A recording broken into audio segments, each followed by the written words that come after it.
At just 6 years old, Liam Drake had already decided something was terribly wrong with the world. Not the kind of wrong that adults talked about on television or whispered about in boardrooms, but a quieter, heavier wrong that lived inside his home. It was the kind of wrong that made laughter sound rare, like something borrowed instead of owned. The kind that made his father smile without ever truly looking happy. The Drake estate was the kind of place people dreamed about, but never really understood.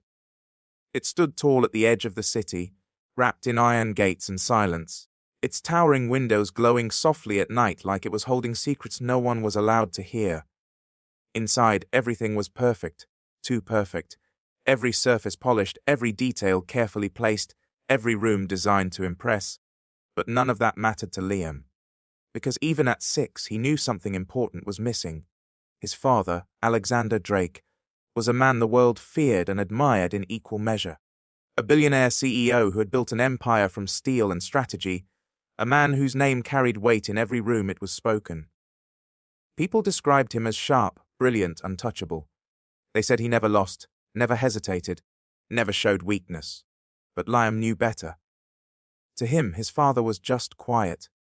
Not the peaceful kind of quiet, but the kind that felt heavy, like a door that had been closed for too long. Alexander didn't laugh the way other fathers did.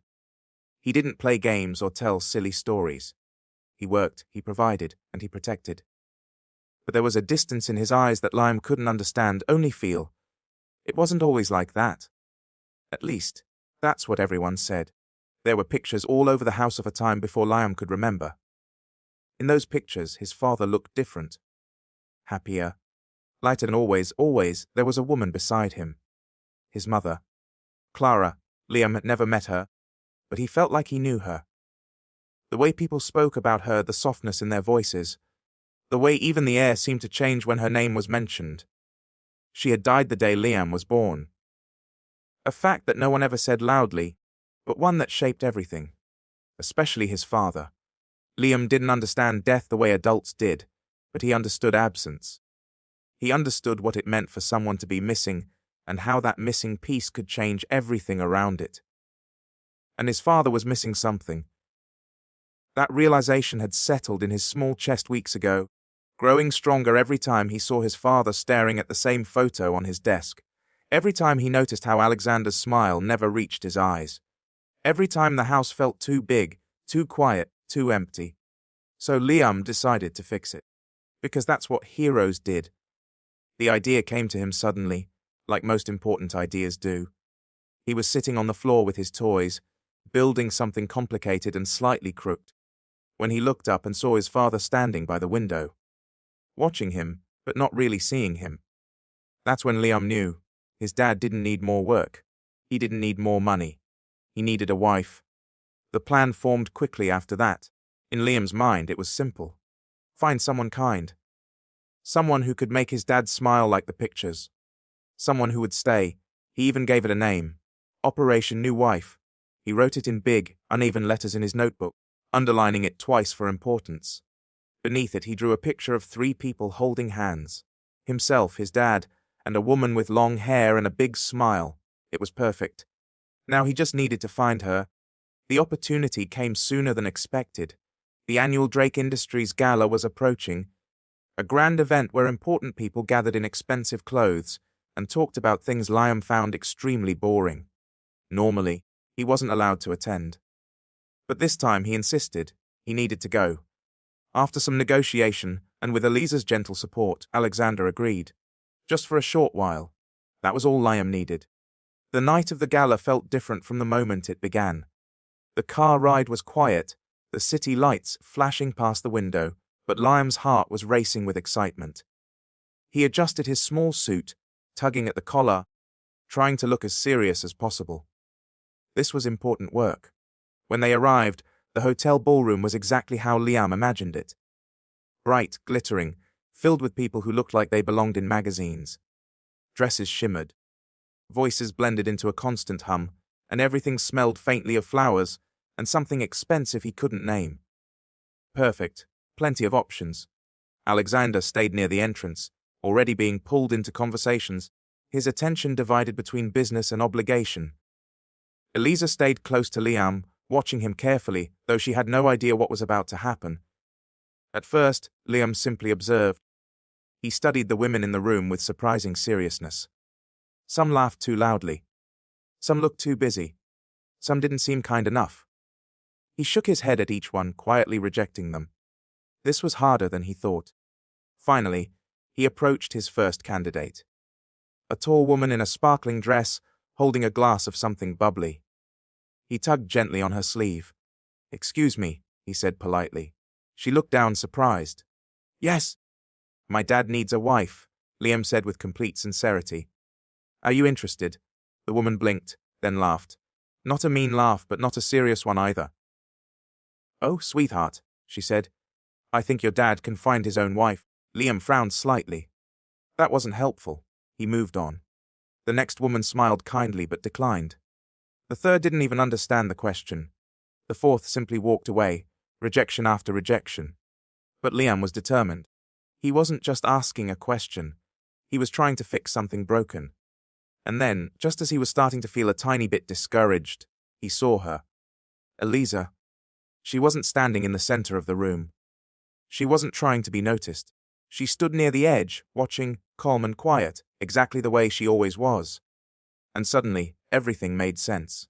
She was already there. She was already part of their lives. She was kind. She made Liam laugh. She took care of him. But more importantly, she understood him. And sometimes, when she thought no one was looking, she looked at his father with a softness that felt different. Liam's eyes widened. How had he not realized this before? He walked up to her, his expression serious. "Eliza," he said. She smiled gently. "What are you doing, Liam?" He took her hands in his.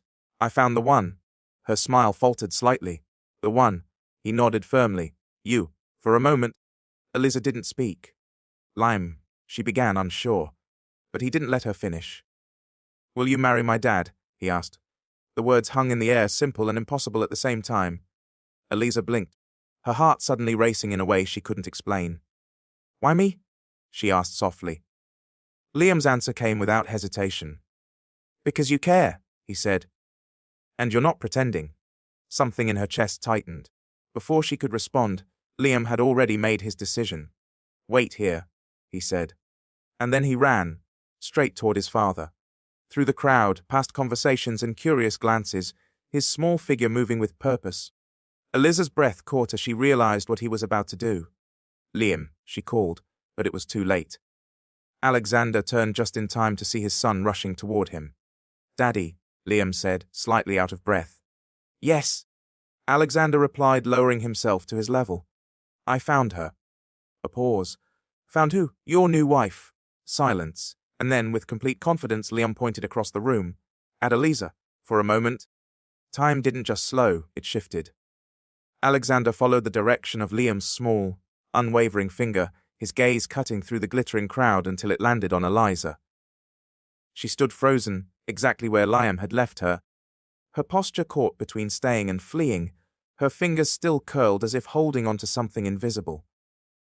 The distance between them wasn't far, but in that instant, it felt like a line had been drawn, one that neither of them had ever crossed before. Alexander had seen Eliza countless times over the past 3 years. She had been a constant presence in his home, moving quietly through the rhythms of their lives, dependable, composed, almost invisible in the way only truly selfless people could be.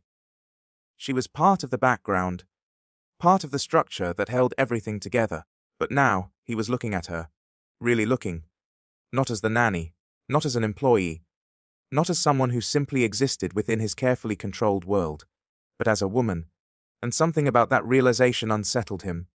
"Eliza," he said, her name leaving his lips slower than usual, as though it carried weight it never had before. She took a step forward, her heels barely making a sound against the polished floor, but her heartbeat was loud, too loud, echoing in her ears as every pair of unseen eyes seemed to turn toward them. "I'm so sorry," she said quickly, her voice low but steady, though her hands betrayed her by tightening slightly at her sides. "I didn't know what he was planning. I thought he was just playing around." Liam stepped between them, looking from one to the other with a seriousness that didn't belong to someone his age. I wasn't playing, he said firmly. I picked her. The simplicity of it hit harder than it should have. Alexander let out a slow breath, crouching slightly so he could meet his son's gaze properly. Liam, he said carefully, choosing his words in a way he never had to in boardrooms or negotiations. You can't just choose someone like that. Why not? Liam asked immediately. You didn't choose Mom. The question landed like a quiet storm.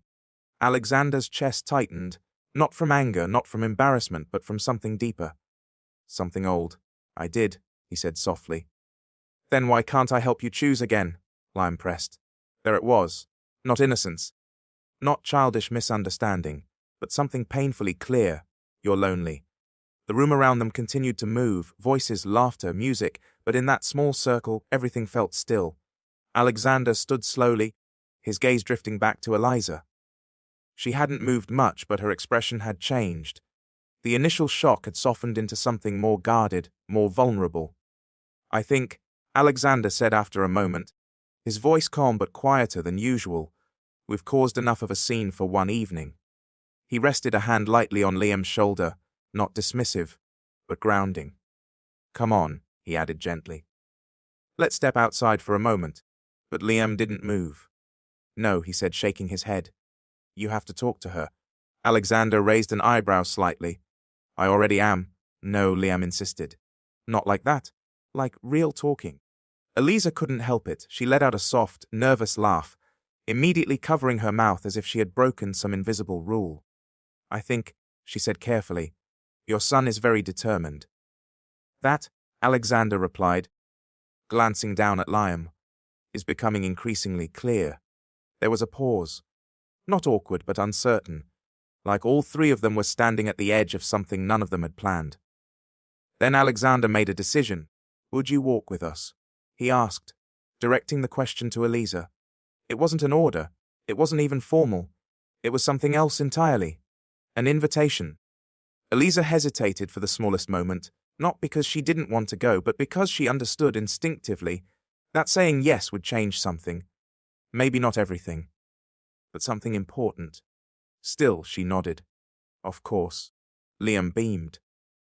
They moved together toward the quieter side of the ballroom, where the noise softened and the lights dimmed slightly, the golden glow fading into something more intimate, near the tall glass windows that overlooked the city. Outside, the skyline stretched endlessly, dotted with lights that flickered like distant stars. Inside, the silence between them returned, but it was different now. More aware. Alexander turned slightly toward Eliza, his hands settling into his pockets, a habit he used when he was thinking too much. I apologize, he said, for the unexpected situation. You don't need to apologize, Eliza replied quickly. He didn't do anything wrong. No, Alexander agreed. He didn't. His eyes shifted briefly to Liam, who was now standing proudly between them, completely satisfied with the progress of his mission. I just didn't realize he was paying that much attention, Alexander added quietly. He always does, Eliza said. Their eyes met. And this time neither of them looked away immediately. There was something unspoken there. Not new exactly, but newly noticed.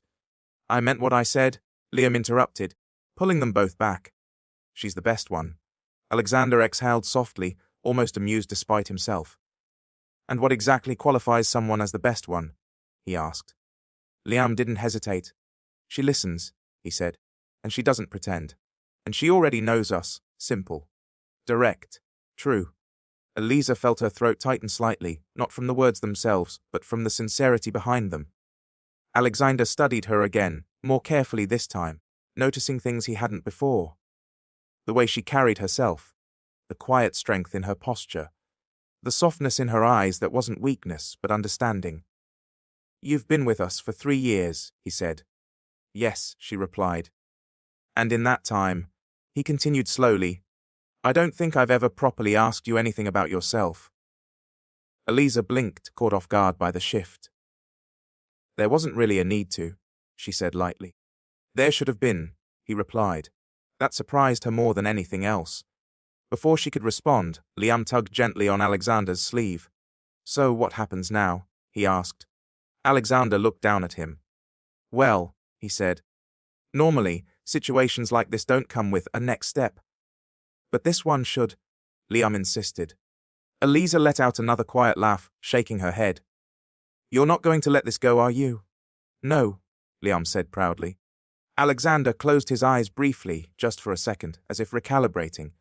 Then he opened them again and something had shifted. All right, he said. Both Liam and Eliza looked at him. All right, Liam echoed. Alexander nodded once, his gaze returning to Eliza. Would you join us for dinner, he asked. Not formal, not distant. Just honest. Eliza felt her breath catch. Dinner, she repeated. Yes, he said. Nothing complicated. Just dinner. She hesitated. Not because she didn't understand the question, but because she understood it too well. This wasn't about obligation. It wasn't about Liam anymore. This was something else. Something that had quietly been building without either of them acknowledging it. She started, then paused, collecting her thoughts. Are you sure that's a good idea? Alexander held her gaze. No, he said honestly. I'm not sure of anything at the moment. That honesty hit harder than confidence ever could. But, he continued, I think it's worth finding out. Silence again. But this time, it wasn't uncertain. It was open. Eliza looked down briefly, then back up at him. And slowly, she nodded. Okay, she said. Liam threw his hands up in quiet victory. Yes! Alexander couldn't stop the small smile that appeared real, unguarded, unexpected. And for the first time in a long time, it reached his eyes. The ride back from the gala was quieter than any of them expected, but it wasn't the same silence that used to fill the space between them. This one felt different, softer, a little uncertain, yes, but also alive. Liam had fallen asleep halfway through the drive, his head resting gently against Eliza's arm, his small fingers loosely gripping the fabric of her sleeve, as if afraid she might disappear if he let go. His bow tie had shifted sideways, and one of his shoes was barely hanging onto his foot. But there was a peacefulness in his face that hadn't been there earlier. Mission accomplished. At least in his mind. Eliza didn't move, even when her arm began to feel slightly numb. She didn't want to wake him. Or maybe, she didn't want to disturb whatever fragile moment they had all stepped into without realizing. Across from her, Alexander watched. Not openly. Not in a way that would make her uncomfortable. But he was aware. Of everything. Of Liam's hand holding onto her. Of the way she hadn't pulled away. Of how natural it looked. And for a man who built his life on control and certainty, the unfamiliar ease of that moment unsettled him more than he expected. You can move your arm, he said quietly after a while. He won't wake up. Eliza glanced up, slightly surprised by his voice breaking the silence. I know, she replied softly, but I don't mind. He nodded once. That answer stayed with him longer than it should have. Outside, the city lights blurred past the windows, reflections dancing across the glass, but inside the car, everything felt still, like time had slowed just enough to make space for something new. I meant what I said, Alexander added after a pause. Eliza looked at him. About dinner. She hesitated for a moment, then gave a small nod. I figured you did. Another pause. Not awkward. Just thoughtful. I don't usually do things like this, he admitted. Eliza raised an eyebrow slightly, a faint smile forming despite herself. You don't usually accept marriage proposals from your 6-year-old either, she said lightly. That earned a quiet exhale from him, something close to a laugh, though softer. Fair point. For a brief moment, the tension eased. Then it returned. Not heavy, but present, because beneath the lightness, they both understood this wasn't just a joke. Not really. You don't have to feel obligated, Eliza said gently, her tone shifting slightly. Because of Liam. Or tonight. I don't, Alexander replied immediately. There was no hesitation in his voice. That's not why I asked. Eliza held his gaze, searching for something certainty maybe, or truth. And why did you? She asked. Alexander didn't answer right away. He leaned back slightly, his eyes drifting for a moment before returning to her. Because, he said slowly, for the first time in a long time, something felt different. She didn't speak. She didn't need to, he continued. I spend most of my life making calculated decisions. Every move has a purpose. Every outcome is considered. He paused briefly. Tonight wasn't like that. Eliza's fingers tightened slightly around the edge of her dress, though she tried not to show it. And that's a good thing, she asked quietly. I don't know, he admitted. But it's honest. That word lingered between them. Honest. It wasn't something Alexander Drake offered lightly. Eliza looked down at Liam, her free hand gently brushing a strand of hair from his forehead. He stirred slightly but didn't wake. He just wants you to be happy, she said after a moment. I know, and he sees more than you think. Alexander nodded slowly. I'm starting to realize that. The car slowed as they approached the estate gates. The tall iron bars opened automatically, revealing the long driveway lined with soft golden lights. The mansion stood ahead, quiet and familiar, yet somehow different tonight. As the car came to a stop, Alexander stepped out first. Walking around to the other side before the driver could assist, he opened the door, his movements automatic, but his attention remained focused. I've got him, he said gently. Eliza carefully shifted Liam, easing his weight into Alexander's arms. The boy murmured something unintelligible, his head resting against his father's shoulder, completely unaware of the changes he had set in motion. For a brief second, their hands brushed. It was nothing. Barely a touch. But both of them noticed, and neither of them commented on it. They walked inside together, the quiet of the house wrapping around them like it always did, but tonight, it didn't feel as empty. Alexander carried Liam upstairs, Eliza following a step behind. The familiar routine unfolded naturally, shoes removed, blanket pulled up, a quiet check to make sure he was comfortable. But even routine felt different now. More shared. Eliza stood near the doorway, watching as Alexander gently smoothed Liam's hair, his expression softer than she had ever seen it. He did well tonight, she said quietly. He always does, Alexander replied. Though there was something deeper in his tone now. Something closer to appreciation than acknowledgement. He turned slightly toward her. I'll have the staff arrange dinner, he began. Eliza shook her head lightly. That's not necessary, he paused. No. If we're doing this, she said, choosing her words carefully, it shouldn't feel like an event. He studied her for a moment. And what should it feel like? She met his gaze. Normal. That word hit differently. Normal. Something Alexander hadn't experienced in a very long time. All right, he said finally. Normal. There was a small silence after that. Not uncomfortable. Just new. I should go, Eliza said after a moment, stepping back slightly. Alexander nodded. Of course. But neither of them moved right away. And in that brief pause, something unspoken passed between them again. Not expectation. Not pressure, just awareness. Finally, Eliza turned and walked toward the door, her steps measured, controlled, but her thoughts anything but. As she reached the hallway, she let out a quiet breath she hadn't realized she was holding. This wasn't part of her plan. She had come into this house with clear boundaries, clear purpose. Take care of Liam. Keep things professional. Stay in the background, safe. But tonight had changed something, and she didn't know what to do with that. Back in Liam's room, Alexander remained standing for a moment longer, watching his son sleep. You really don't miss anything, do you? He murmured quietly. Liam didn't answer. But somehow, it felt like he didn't need to. Alexander stepped out of the room, closing the door gently behind him. The hallway stretched ahead, quiet and dimly lit, but his mind wasn't focused on the usual things, meetings, deals, numbers. It was somewhere else entirely. Downstairs. In the space Eliza had just left behind, he walked slowly toward his study, then stopped halfway. For the first time in years, he didn't feel the immediate pull of work. Instead, he turned toward the garden. Outside, the night air was cool, carrying a faint hint of something distant, fresh, unfamiliar. He stepped onto the stone path, his hands resting loosely at his sides as he looked out into the quiet darkness. Everything looked the same. But it didn't feel the same. Because for the first time in a long time, something had shifted. And he wasn't sure if he wanted to control it, or let it happen. Morning came quietly, but Eliza woke as if something inside her had been shaken awake before the sun. For several seconds, she lay still, staring at the pale ceiling of her small room in the east wing of the estate, listening to the distant sounds of the house beginning its usual routine. A cart rolling somewhere down the hall. A door closing softly. The faint hum of voices from the kitchen. Everything was normal, and yet nothing felt normal. She turned onto her side and closed her eyes, but the night returned anyway. Liam pointing at her across the ballroom.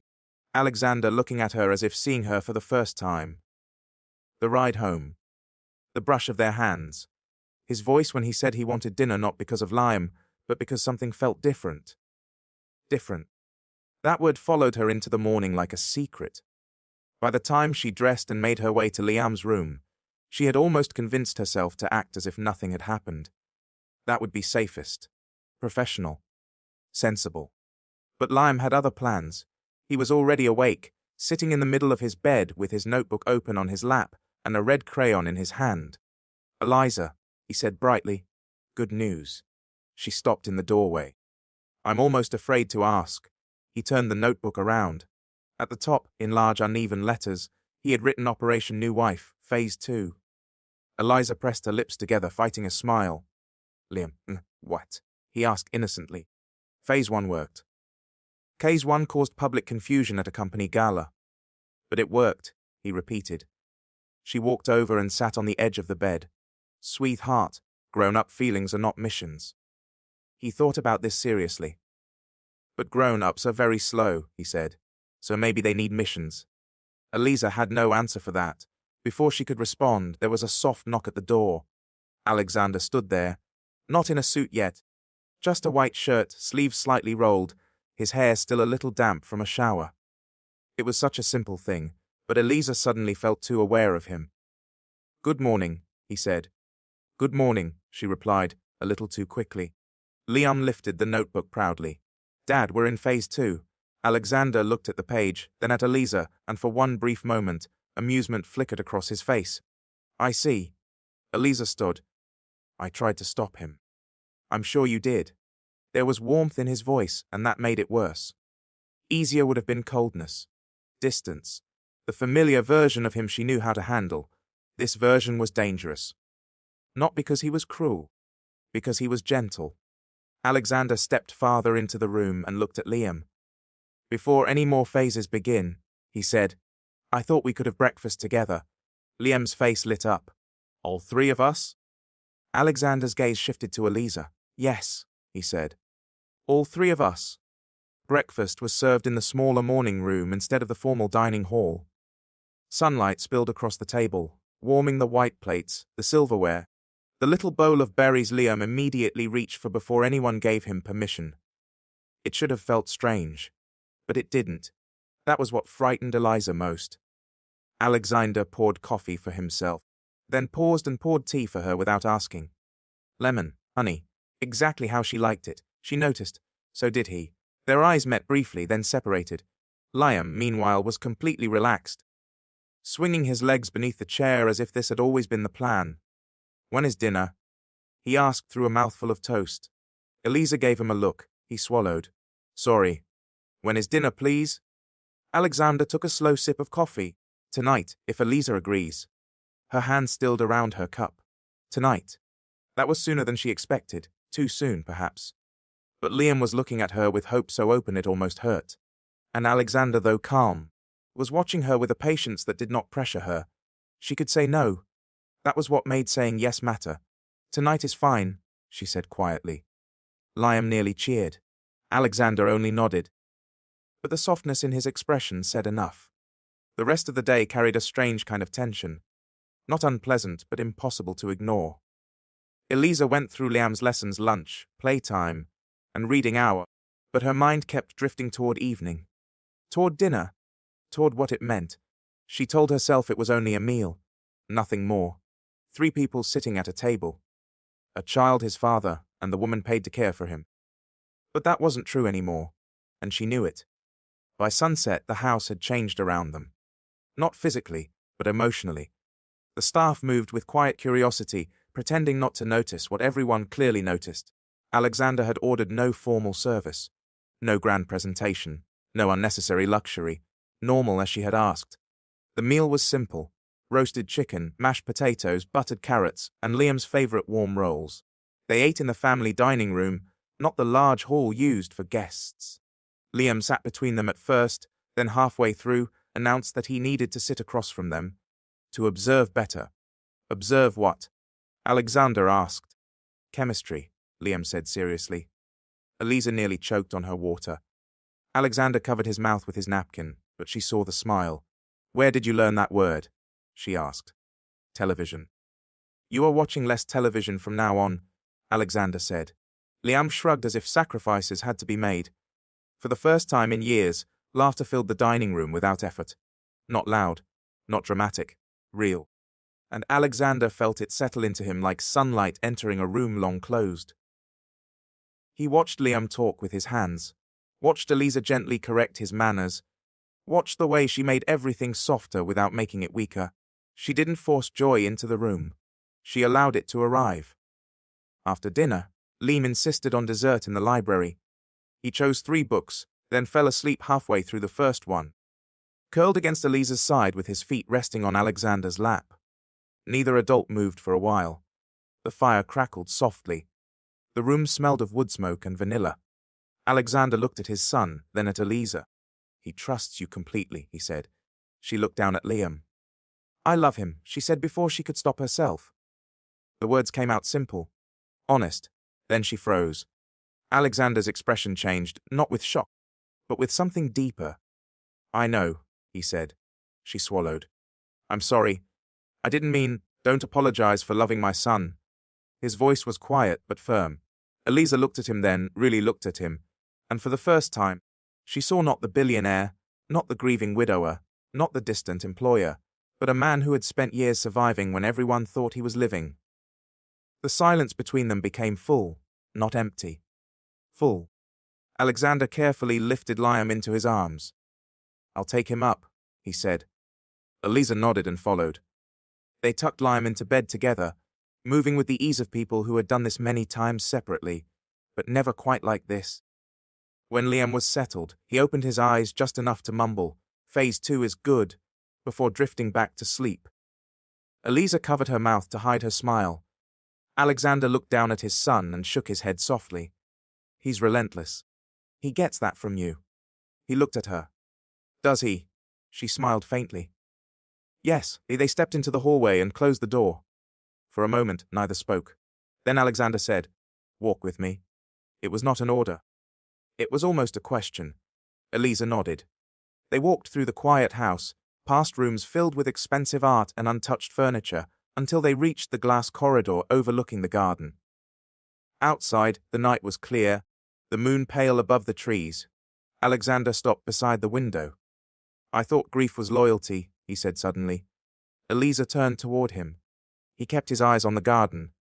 For years I believed that if I stayed frozen, it meant I still loved her. If I didn't move forward, if I didn't let anyone close, then somehow I was honoring Clara. His voice remained steady, but something underneath it trembled. I built a life around absence and called it devotion. Eliza's heart ached. She wouldn't have wanted that, she said softly. No, he replied. She wouldn't. He turned to her, and Liam knew before I did. Eliza looked down. Children often feel the truth before adults can name it. Alexander studied her for a long moment. And what truth do you feel? Her breath caught. There it was. The question she had been avoiding all day. She could lie. She could retreat into professionalism. She could rebuild the wall before it fully cracked. But she was tired of being unseen too. I feel, she said slowly, that something is happening between us. His gaze softened. And does that frighten you? Yes, because of me. Because of everything, she admitted. Because you are who you are. Because I work here. Because Liam is involved. Because people will talk. Because I don't know if I'm ready to become something people judge. Alexander stepped closer, but not too close. They already judge, he said quietly. They just don't matter. That's easy to say when you're Alexander Drake. His mouth curved faintly, but his eyes stayed serious. No, he said. It's harder when you're Alexander Drake. People think money protects you from pain. It doesn't. It only makes your loneliness look elegant. That sentence stayed in the air. Eliza felt something inside her soften. He looked away first this time. I won't rush you, he said. I won't ask for more than you can give, but I won't pretend I don't see you anymore." Her throat tightened. No one had ever said it like that. Not "I want you," not "I need you," "I see you." And somehow that was more dangerous than anything. Eliza took a slow breath. "Then I won't pretend either," she whispered. Alexander looked back at her. The space between them changed again, becoming smaller without either of them moving. For one moment it seemed he might reach for her hand. He didn't. Instead, he gave her the dignity of choice. "Good night, Eliza," he said softly. "Good night, Alexander." She walked away before her courage failed her. But as she reached the stairs, she touched her fingers lightly to her chest, feeling the wild, unfamiliar beat of her own heart. Behind her, Alexander remained by the window, watching the garden, no longer feeling like a man trapped inside the past. For the first time in years, the future did not look like betrayal. It looked like possibility. By the next morning, the estate no longer felt like a house built around grief. It felt like a house holding its breath. Eliza noticed it first in the little things. The kitchen staff stopped speaking whenever she entered, pretending to polish glasses or arrange fruit that had already been arranged. The gardener smiled at her with the strange softness of people who knew something but would never dare say it aloud. Even Mrs. Bell, the oldest housekeeper, who had served the Drake family since before Alexander married Clara, gave Eliza a look over breakfast that was not suspicious, not unkind, but deeply knowing. Eliza tried to ignore it. She had survived harder things than whispers. Still, whispers had a way of crawling under the skin. By noon, Liam had declared that the house needed more flowers. "Why?" Eliza asked as he sat on the floor of the playroom, surrounded by crayons and paper.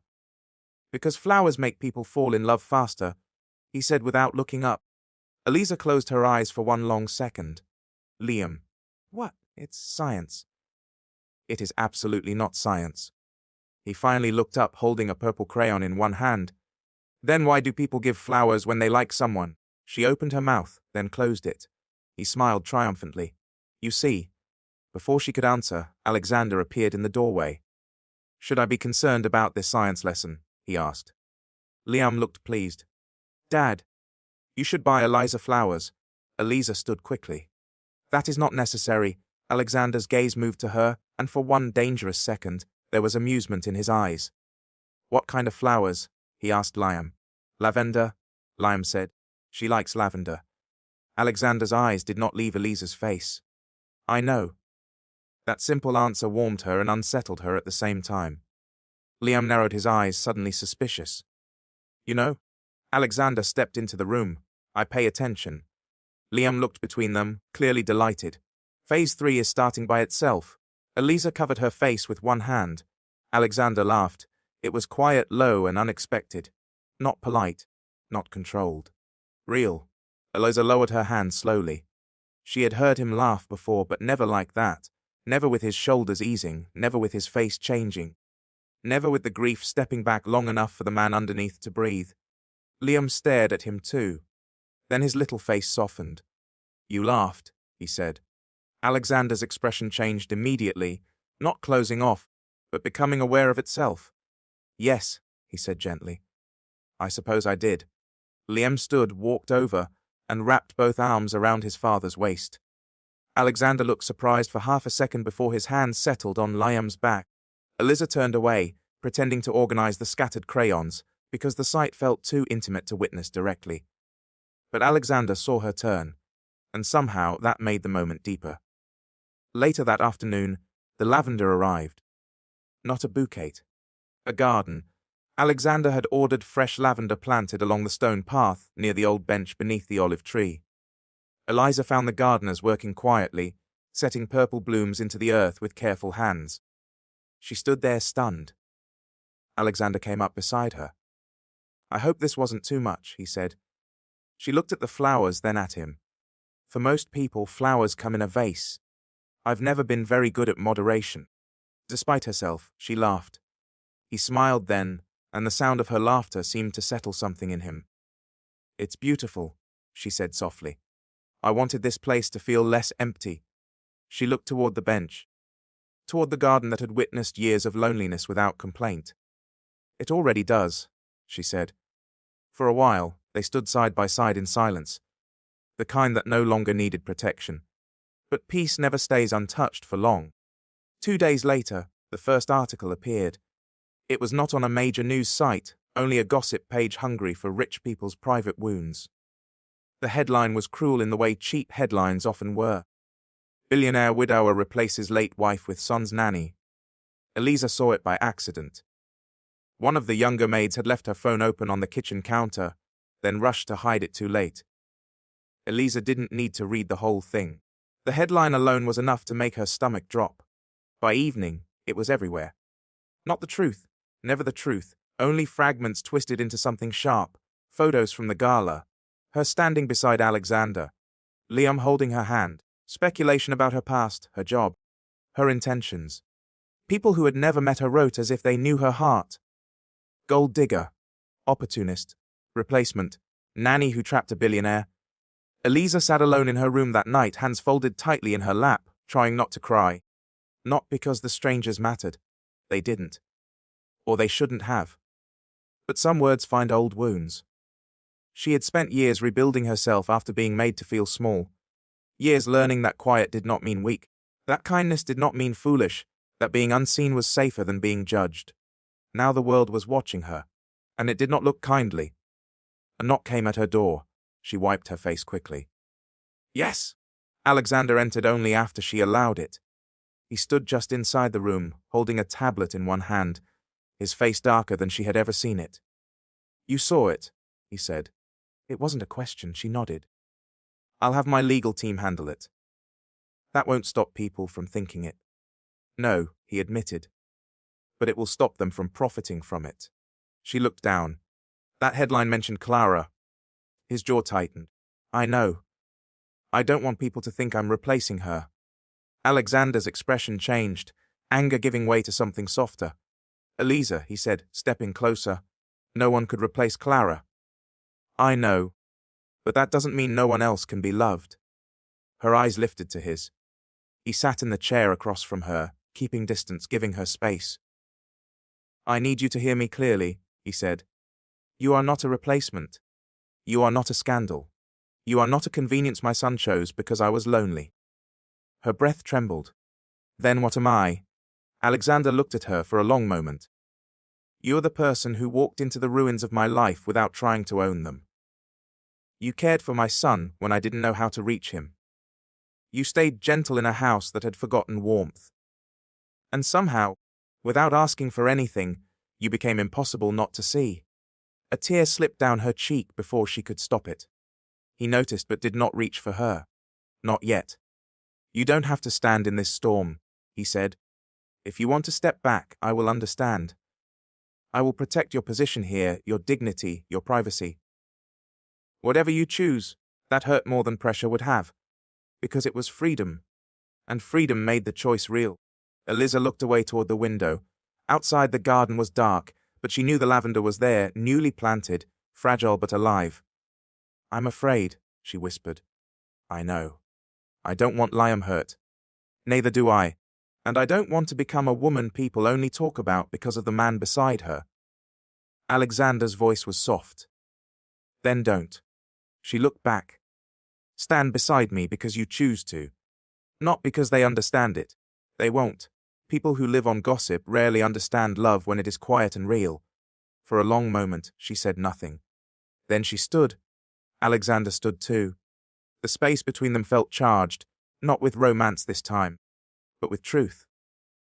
I don't know how to be brave in public, she said. You don't have to be brave for the public. His voice lowered. Just be honest with me. That broke something in her. Not in a bad way. In the way ice breaks when spring finally comes. She stepped forward and rested her forehead against his chest. For a moment, Alexander didn't move, as if he feared touching her too soon would break the trust she had just given him. Then slowly, carefully, he wrapped his arms around her. Eliza closed her eyes. The world outside was loud. But here, inside that small room, there was only breathing. Hers, steadying each other. The next morning, Alexander did something no one expected. He cancelled 3 meetings, ignored 4 calls, and walked into the breakfast room with Liam holding one hand and Eliza holding the other. The staff saw. No one spoke. Liam looked between the adults and smiled like a king surveying a kingdom he had personally repaired. "Are we still doing phases?" he asked. Eliza glanced at Alexander. Alexander glanced back. "No," he said. Liam frowned. "No." Alexander squeezed his son's hand gently. "No more phases. From now on we do this properly." Liam thought about that. Properly means slower. Eliza smiled. "Yes," he sighed dramatically. "Grown-ups waste so much time." Alexander laughed again, and this time no one missed it. The days that followed did not become easy, but they became honest. That was the difference. Before, every person in the Drake estate had moved around grief as if it were expensive furniture. Careful not to touch it. Careful not to name it. Careful not to disturb the shape it had taken inside the walls. Alexander had built his life around silence. Eliza had respected it, Liam had grown up inside it. But now silence no longer ruled the house. There were still whispers outside. There were still articles, comments, strangers with loud opinions and small hearts. There were still people who looked at Eliza and saw only a nanny who had stepped too close to power. But inside the estate, something stronger was forming. A family. Not yet named that way. Not officially. But it was there in the way Liam now ran to both of them when he had something exciting to say. It was there in the way Alexander no longer disappeared into his study after dinner. It was there in the way Eliza no longer felt like she had to leave every room before her presence became too noticeable.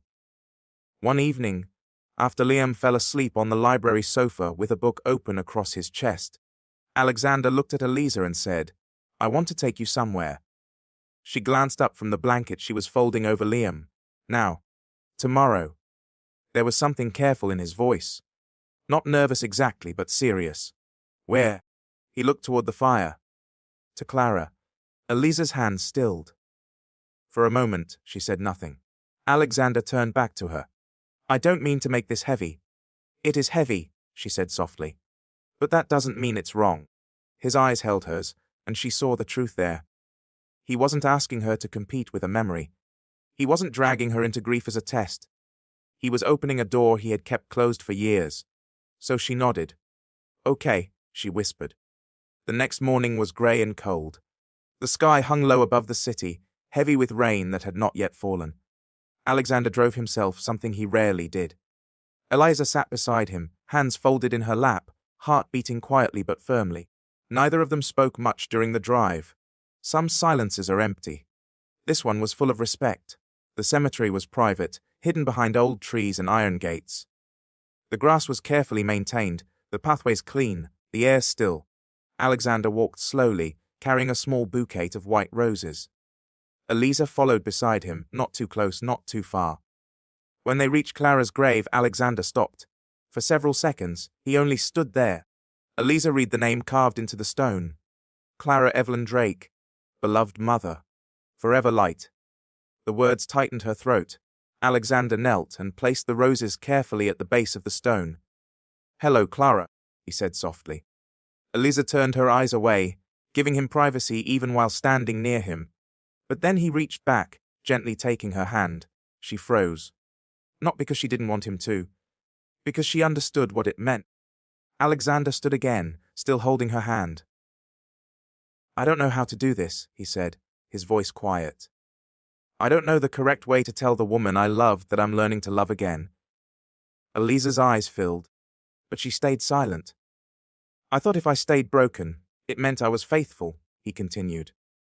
"I thought if I refused happiness, it proved you mattered. But Liam is growing up, and he needs more than my grief.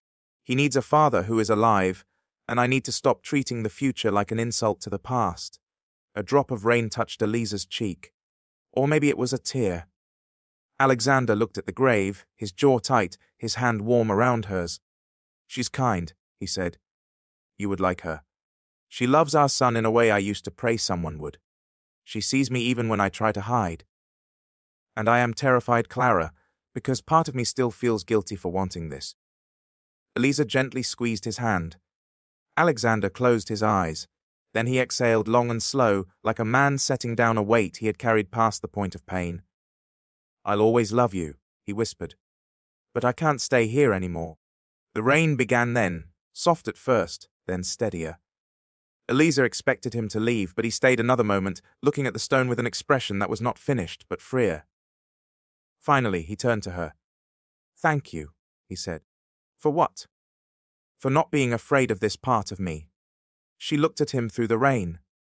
"I'm afraid," she admitted. "But I'm still here." His expression softened. "That may be the bravest thing anyone has ever said to me." They walked back to the car without rushing. By the time they reached it, Eliza's hair was damp and Alexander's coat was darkened by rain. He opened her door, then paused. "I don't want you hidden anymore," he said. She looked up at him. "What does that mean?" "It means I want to court you properly. Publicly, if you allow it, not as gossip, not as damage control, not as Liam's idea. Mine." Her heart beat harder. "And if people keep talking, they will. And if they hate me, they don't know you. But Liam will hear things." Alexander's face changed at that. Protective, sharp. "Then we teach him the truth before the world teaches him cruelty." That answer settled something inside her. So she nodded. "Then properly," she said. When they returned home, Liam was waiting in the entrance hall with Mrs. Bell, wearing pajamas under a robe and holding a stuffed dinosaur under one arm. "You went without me," he said, offended. Alexander removed his wet coat.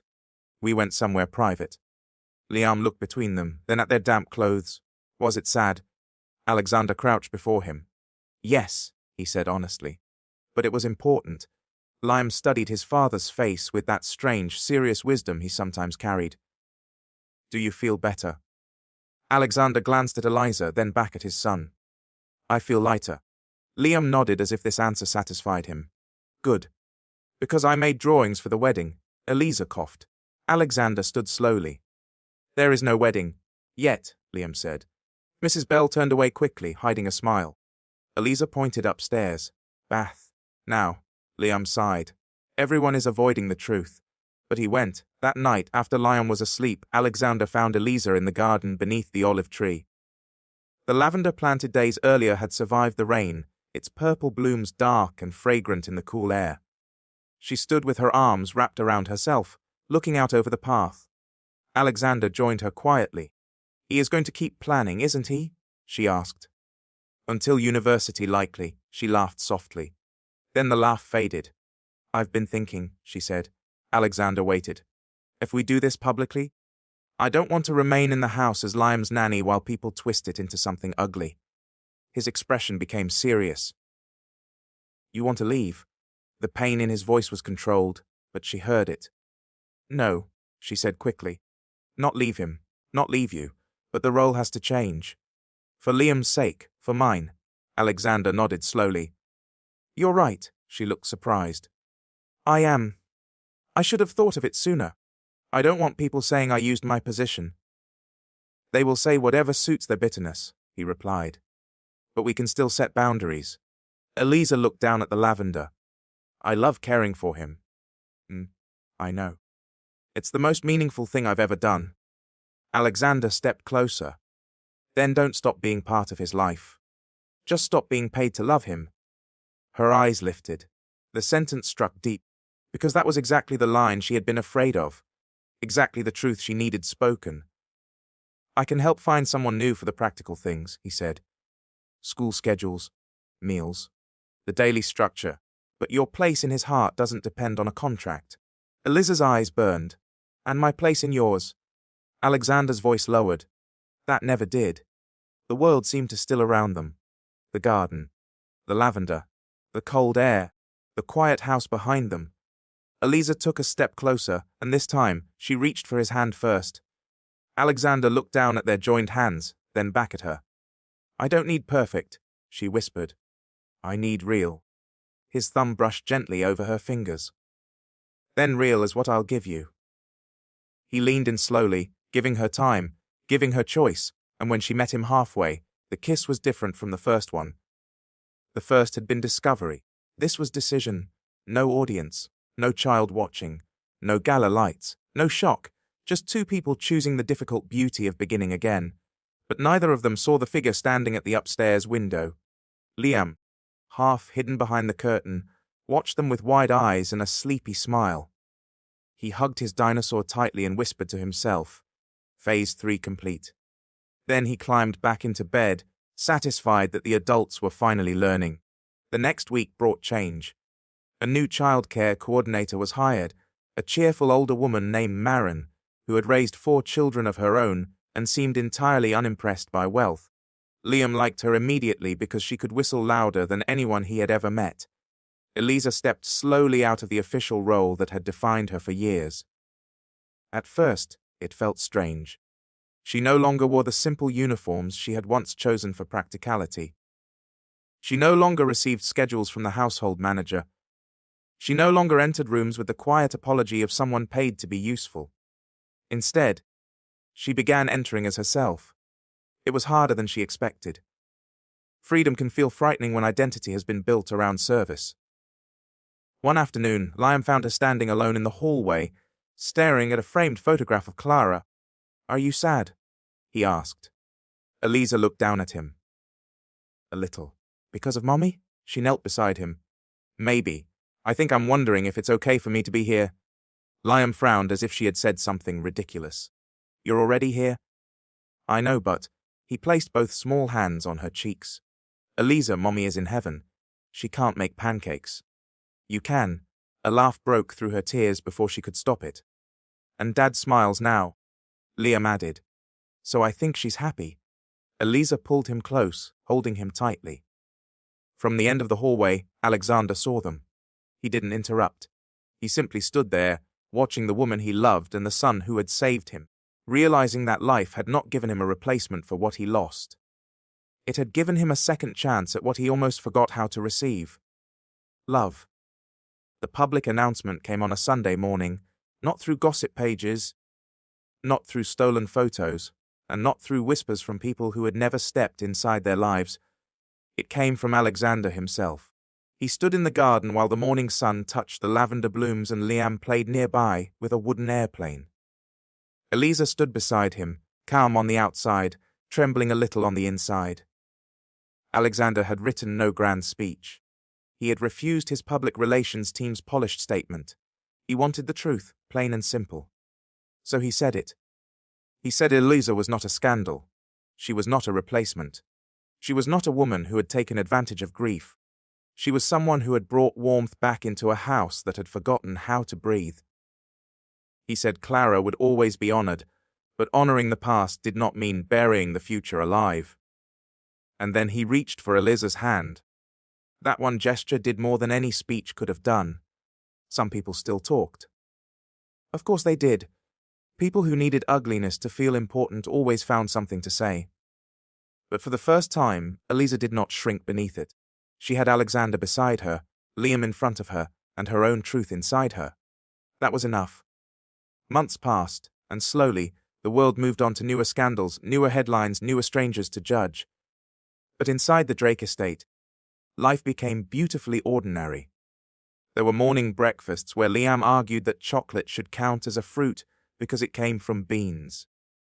There were evenings when Alexander came home early just to hear about school projects he barely understood, but listened to with complete seriousness. There were quiet nights when Eliza and Alexander sat in the garden, speaking of nothing important and everything that mattered. And there were difficult days too. Days when Alexander missed Clara sharply, without warning. Days when Eliza felt insecure beside memories she could never touch. Days when Liam asked questions that made both adults pause before answering. But they learned. They learned that love did not erase grief. It simply made room for joy beside it. They learned that family was not always built in the order people expected. Sometimes it began with loss. Sometimes with a child's impossible plan. Sometimes with one brave question in a crowded room. 1 year after the gala where Liam had first pointed at Eliza and declared her the one, Drake Industries held its annual celebration again. This time, Eliza did not enter behind them. She arrived beside Alexander, her hand resting comfortably in his, Liam walking proudly between them as though he personally owned the red carpet. Reporters called their names. Cameras flashed. People smiled, whispered, watched. Eliza felt the old fear rise for a second. Then Liam squeezed her hand. You look like a queen, he whispered. She looked down at him, smiling through sudden tears. And you look like trouble. He grinned. Good trouble. Alexander leaned closer. The most expensive kind. Inside the ballroom, everything looked almost the same as it had that first night. The chandeliers still sparkled. The music still floated softly through the air. The wealthy still laughed too loudly at jokes that were not funny. But Eliza was not the same. Alexander was not the same. Even Liam seemed taller, wiser, more certain that the world could be fixed if one only asked the right person the right question. Later that evening, Alexander led Eliza onto the balcony overlooking the city. The air was cool, and the lights below shimmered like thousands of tiny promises. I hated this place once, he said quietly. The balcony? The Gala. The noise. The pretending. He looked at her. Then my son used it to change my life. Eliza smiled. He would say he improved it. He would be right. For a moment, they simply stood there, close enough that their shoulders touched. Then Alexander reached into his jacket pocket. Eliza noticed the movement and went still. He turned toward her fully, his expression open in a way that still sometimes took her breath away. I spent years believing life had given me one love, and when I lost it, I thought the honorable thing was to never ask for another, he said. Then you came into my home quietly. You cared without demanding. You stayed when it was hard. You saw the man behind the walls, and somehow you did not run. Her eyes filled. Alexander opened the small velvet box in his hand. The ring inside was simple, elegant, and warm beneath the balcony light. I don't want a fairy tale, he said. I want mornings, arguments, school runs, quiet dinners, hard conversations, laughter in rooms that used to echo. I want Liam growing up knowing love can return without betraying what came before. I want you, Eliza. Not as someone who saved me, but as the woman I choose while I am finally alive enough to choose. Eliza covered her mouth, tears slipping freely now. Behind the balcony doors, hidden very badly behind a curtain, Liam gasped. Alexander looked over his shoulder. You may come out. Liam stepped out with no shame at all. I was supervising, he said. Eliza laughed through tears. Alexander shook his head. Of course you were. Liam looked at the ring. Then at Eliza. Say yes. She knelt in front of him first, touching his cheek. You chose me before anyone else did, she whispered. Liam smiled softly. I knew. Then she stood and turned back to Alexander. Yes, she said. To the mornings, to the hard days, to the laughter, to all of it. Alexander slipped the ring onto her finger, then pulled her into his arms. The city shone beneath them. The ballroom glowed behind them, and between them stood Liam, smiling so widely it seemed his little heart might burst. A few months later, the wedding was held not in a cathedral, not in a palace, and not in any grand hall meant to impress strangers. It was held in the garden, beneath the olive tree, beside the lavender. Clara's favorite white roses were woven into the arch, not as a shadow over the day, but as a blessing. Liam carried the rings with the seriousness of a royal guard. When asked if he had anything to say before the ceremony began, he cleared his throat and announced, I told everyone from the beginning. The guests laughed. Alexander laughed too. And Eliza, standing in her simple ivory dress, looked at the boy who had changed everything and silently thanked whatever mercy had placed her in his life. When Alexander spoke his vows, his voice did not break, but it came close. He promised honesty. He promised patience. He promised never to hide behind silence again. He promised to love her openly, not perfectly, but faithfully. Eliza promised to stand beside him, not behind him. She promised to love Liam not as a duty, but as a gift. She promised to honor the past without living in fear of it. And when she looked at Alexander, she said the words that made his eyes shine. You did not need a new life. You needed permission to live the one still waiting for you. After the ceremony, Liam ran into their arms before anyone could stop him. Alexander lifted him, Eliza wrapped her arms around them both, and for one perfect second, there was no billionaire, no nanny, no scandal, no grief. Only family. Years later, people would still tell the story in different ways. Some would call it a modern Cinderella tale. Some would say it was about a billionaire who married his son's nanny. Some would turn it into gossip, polish it into fantasy. or flatten it into something simple enough to repeat. But they would all miss the truth. The truth was not that a rich man rescued a quiet woman. The truth was that a little boy saw sadness where adults saw success. He saw love before anyone dared name it. He understood that a mansion could be full of people and still feel empty. He believed, with the fearless certainty only children have, that broken hearts were not meant to remain broken forever. And because he believed it, everyone else slowly learned to believe it too. Alexander learned that grief was not a prison unless he locked himself inside it. Eliza learned that being seen did not have to mean being used or judged or diminished. And Liam learned that sometimes the wildest, most impossible plan in a red crayon notebook could become real. One evening, long after the wedding, the three of them sat beneath the olive tree while the lavender moved gently in the wind. Liam, now a little older but still just as bold, leaned against Eliza while Alexander read aloud from one of his adventure books. Halfway through the chapter, Liam interrupted. "Dad." Alexander lowered the book. "Yes. Are you happy now?" The question was simple, but it carried everything. Alexander looked at Eliza. She looked back at him, her hand resting over his. Then he looked at his son. "Yes," he said softly. "I am." Liam nodded, satisfied. "Good, because I worked very hard." Eliza laughed and Alexander pulled them both close. Above them, the sky deepened into evening. The house behind them glowed warmly, no longer a fortress of silence but a home. A real home. Imperfect, noisy, tender, alive. And in that home, love did not replace what had been lost. It grew beside it, bravely, forever.